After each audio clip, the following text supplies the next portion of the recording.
Bonjour à tous. Bonjour à toutes. Bonjour mon cher Quentin. Mon cher Franck. Alors nous sommes ici aujourd'hui au golf de Paris-Longchamp pour tester des sandwichs De chez Wilson, exactement, dans la gamme modèle de Wilson, qui est la gamme la plus évoluée de la marque. Et c'est un modèle un petit peu spécifique que nous allons tester aujourd'hui, puisqu'il s'agit du modèle HT. On va voir bien sûr le pourquoi de cette appellation. Un club que nous allons tester dans plusieurs configurations, puisque tu l'as en 56 degrés. À 10 degrés de bounce. 10 degrés de bounce, on l'a également en 60 degrés à 10 degrés de bounce toujours. Aussi. Bref, de quoi faire un test qui nous donnera toutes les indications sur la qualité de ces clubs, afin qu'on puisse en parler dans quelques instants.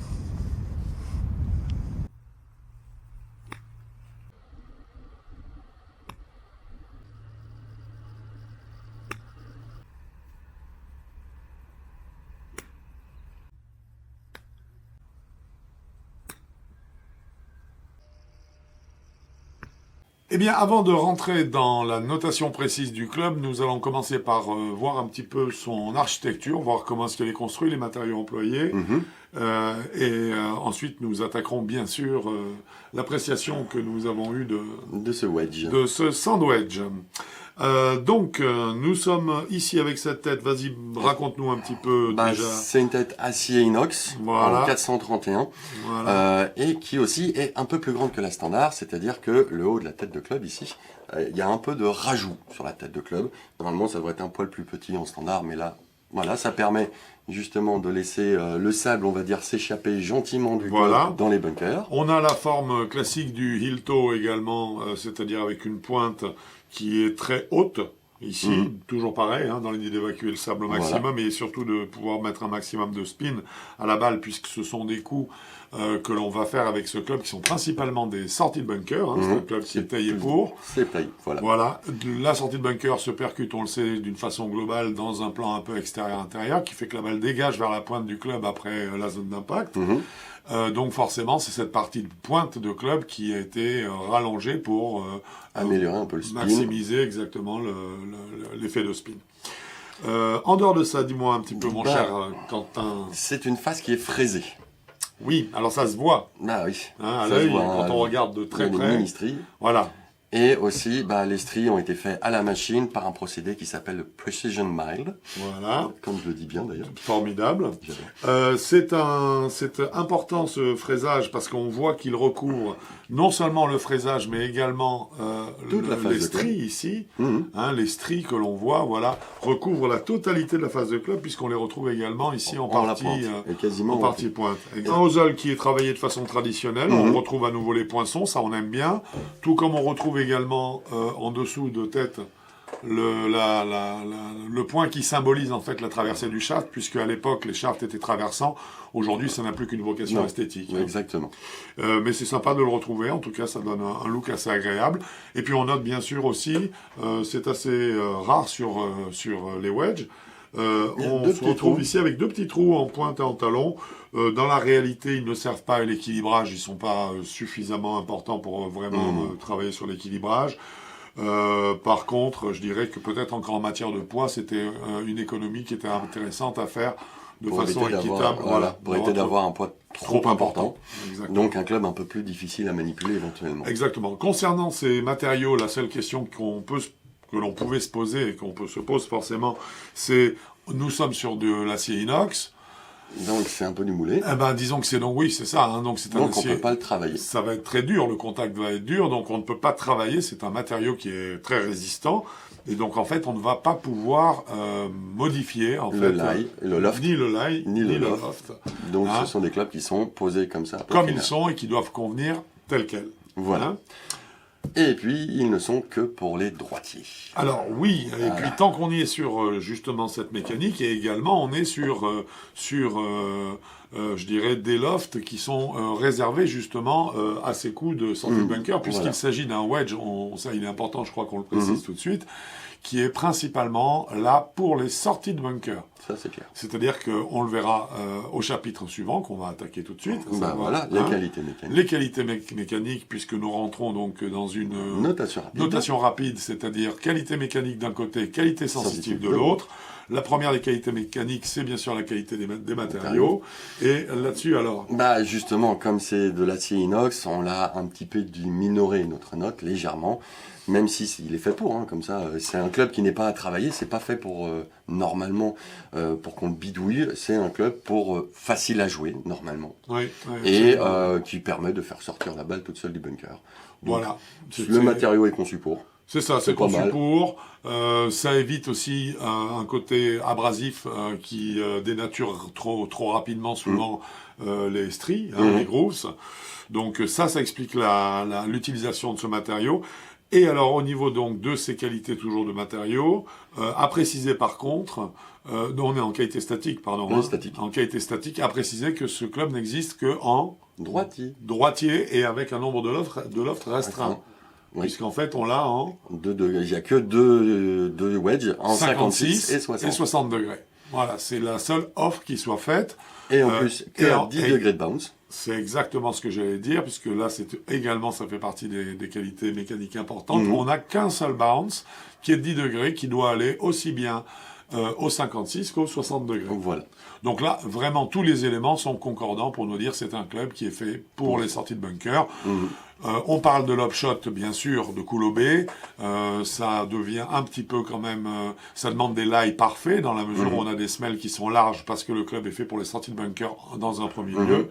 Et que donc, si on n'a pas un lie parfait, avec des semelles aussi larges, on aura quand même du mal, sauf dans certains cas très particuliers, à bien toucher la balle. Exactement, à créer un toucher qui soit millimétrique. Qu'est-ce que nous allons attaquer, bien sûr, les qualités statiques. Comment il repose. Voilà. Avec sa grosse semelle, et ben, quand le lie est bon, il pose parfait. Ouais. Là, il n'y a rien à dire, le club pose magnifique. Moi, j'ai trouvé aussi. Hein, il n'y a rien à redire. Il impose tout de suite la balle placée en arrière dans le stance. Ouais. Donc sur la droite, puisqu'il n'existe que pour les droitiers. Oui, alors là, c'est clair. Cette fois-ci, on ne peut pas se Là, on ne peut pas dire droite-gauche. Hein. Là, c'est pied droit, point final. Et puis, il est simple à poser. Oui, il repose bien. Voilà. Il repose bien, il donne beaucoup de bonnes indications. Et là, c'est important hein, concernant le wedging, concernant le petit jeu, notamment bien sûr l'emplacement de la balle. Il se manie assez bien. Dans le sens où on arrive à faire des évolutions de placement de balle, puisque là ça devient important sur un club réservé aux sorties de bunker. J'ai trouvé, en tout cas personnellement, que on pouvait un peu, on pouvait manipuler un peu, l'ouvrir, déplacer la balle un peu à droite et à gauche, et que globalement on restait quand même sur un club assez sain et assez facile à jouer. Hein. Voilà. Bien, alors maintenant, toujours au niveau des qualités mécaniques, nous allons parler... des lofts et des semelles. Bon, ça c'est fait quasiment. Du spin. Du spin maintenant. Alors, en termes de spin, est-ce que nous avons des chiffres? Oui, on a des chiffres. Alors, quand la touche est bien à une distance de 60-60 mm, ce qui est intéressant, ce sont les longs coups. À petits coups, quand on fait vraiment peu de 10, 15, 20 mètres, on met pas assez de spin et pas assez de hauteur pour que la balle s'arrête. Ça, c'est clair. Donc, c'est un minimum de distance. Et on était au-delà des 50, 60 mètres. Ce qui est logique pour obtenir des taux de spin qui soient, je dirais, cohérents et qu'on puisse analyser de façon raisonnable. Quoi, hein. On arrivait assez vite à 6242 tours minute, voire même 7960. Alors, 7960, donc pratiquement 8000 tours, ça c'était un coup exceptionnel. Le coup était bien touché. Par contre, on s'est retrouvé très facilement sur des taux de spin au-delà de 5000 en fait. Hein. Dès qu'on l'a décentré un petit peu, c'était aux environs de 5000, donc on voit une déperdition du spin, mais il n'est pas aberrant. Non, alors c'est quand même assez agréable parce que la balle tombe, ça veut dire que la balle va s'arrêter assez vite, même si on la décentre un petit peu. Voilà, alors c'est un élément très important concernant ce sandwich, c'est-à-dire qu'en fait, même sur des coups qui étaient mal centrés, alors on comprend que le club est quand même fait aussi pour ça, parce que vu les rainures qu'il y a partout sur la face de club, c'est fait pour que ça accroche quel que soit l'endroit où on la prenne. Hein. Voilà. Là, on a vu quand même des différences de taux de spin qui n'étaient pas aussi importantes que ça entre les coups très très très bien touchés. On n'a pas eu un effondrement total en fait, et ceux qui étaient moins bien pris. Quasiment divisé par deux quand même. Par deux. Mais par contre, on a vu sur d'autres sandwichs qu'on a pu passer divisé par 7 ou 8. Carrément, c'était assez impressionnant. Voilà. Là, non, c'est quand même... Et donc, ça indique que c'est un club qui se positionne pas mal dans sa gamme, hein, puisqu'on le verra quand on en parlera, c'est un club qui va satisfaire pas mal de joueurs, on va dire. Hein, et donc, je trouve que ça, c'est un élément qui conforte cette idée que ce club peut servir à pas mal de joueurs. Voilà. Tolérance et moment d'inertie.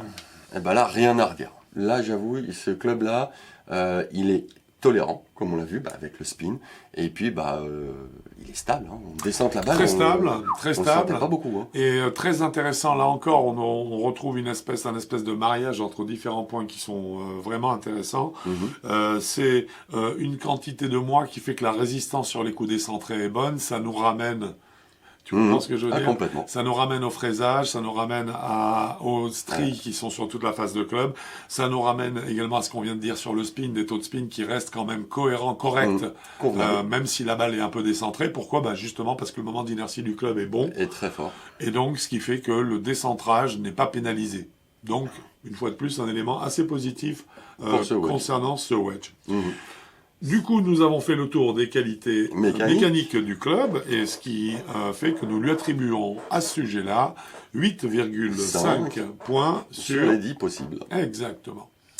Et nous allons tout de suite attaquer, bien sûr, les qualités sensitives. Nous commençons par la maniabilité du club. Alors, c'est important, on parle d'un sandwich.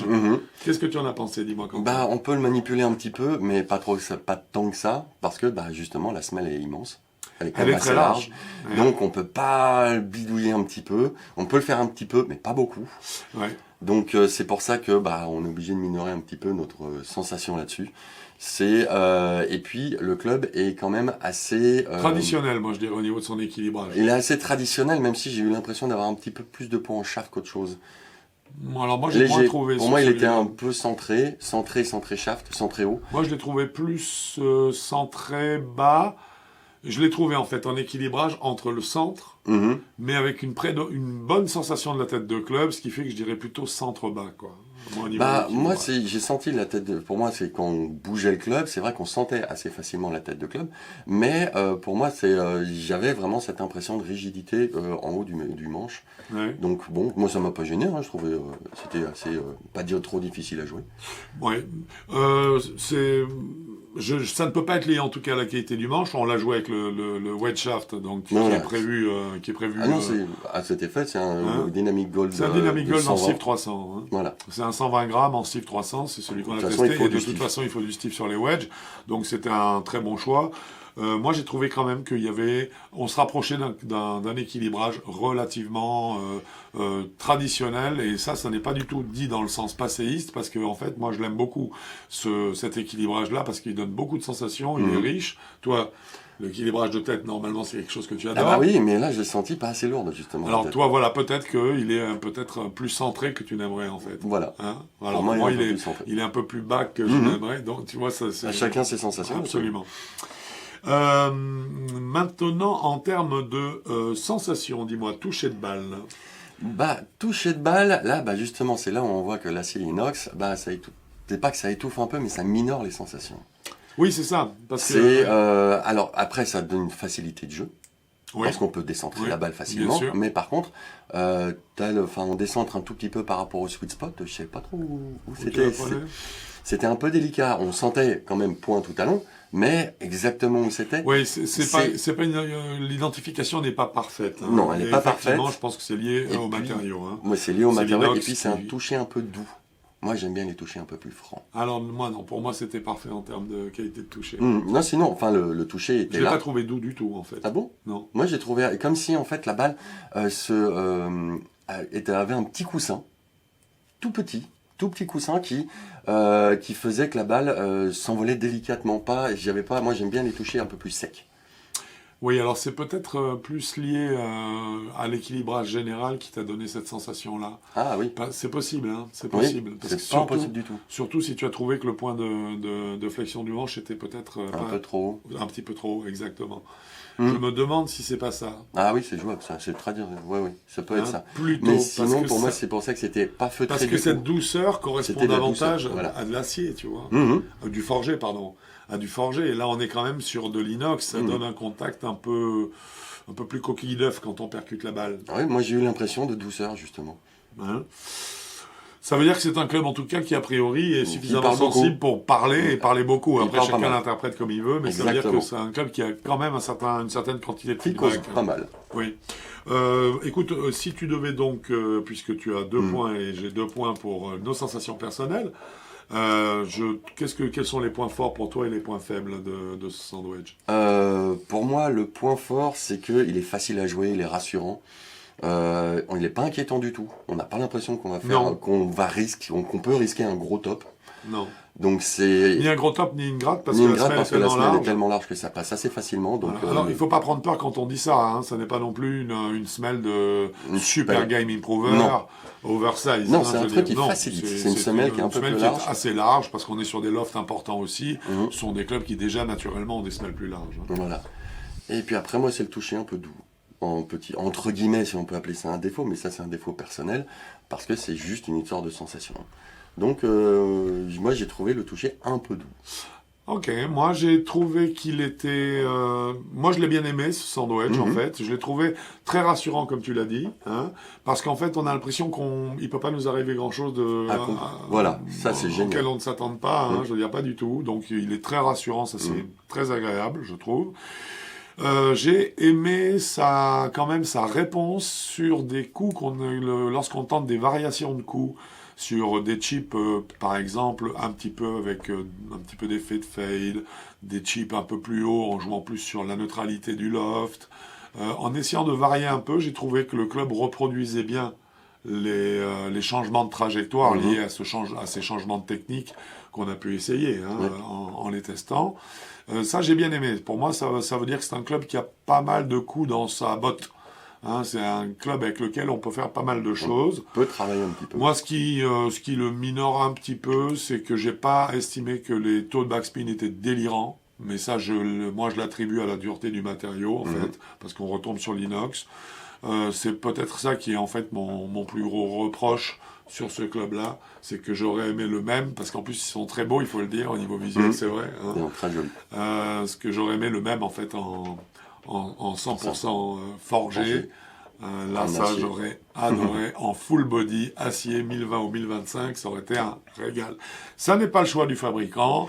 Il a opté pour une autre catégorie de joueurs. On va en parler après, donner le récapitulatif de la note.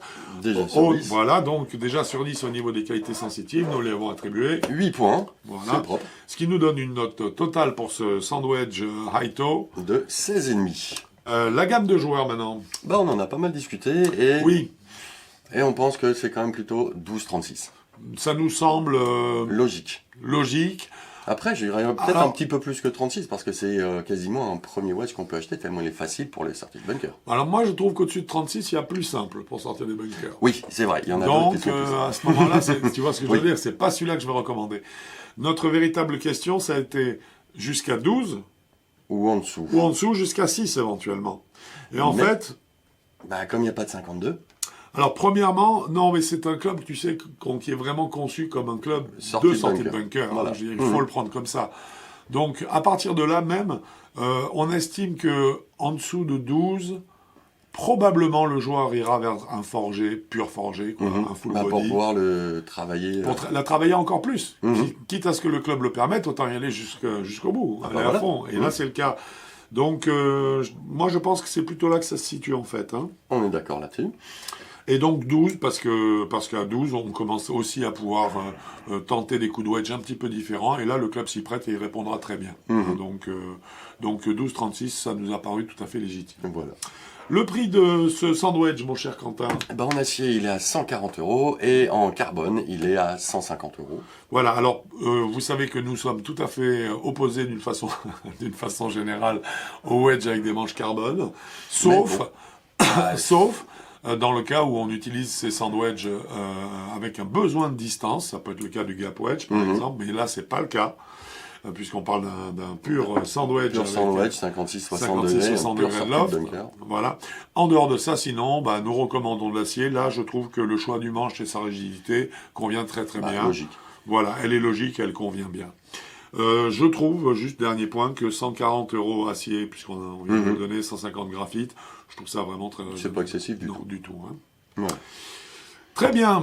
Eh bien, écoutez, ce test est maintenant terminé, mon cher Quentin. Oui. Je te remercie beaucoup. Merci à toi. Si, bien sûr, vous êtes intéressé par ce produit, consultez déjà sa fiche pour avoir plus d'informations. N'hésitez pas non plus, si vous avez besoin de conseils pour l'achat de vos clubs, quels qu'ils soient, de faire appel à nous. Pour ça, vous remplissez la fiche technique Avigolf qui se trouve dans le site, en pied de page, dans avigolf.com. Et n'hésitez pas à y mettre une ou deux vidéos de face ou de profil, ou les deux, que vous auriez réalisé via votre smartphone.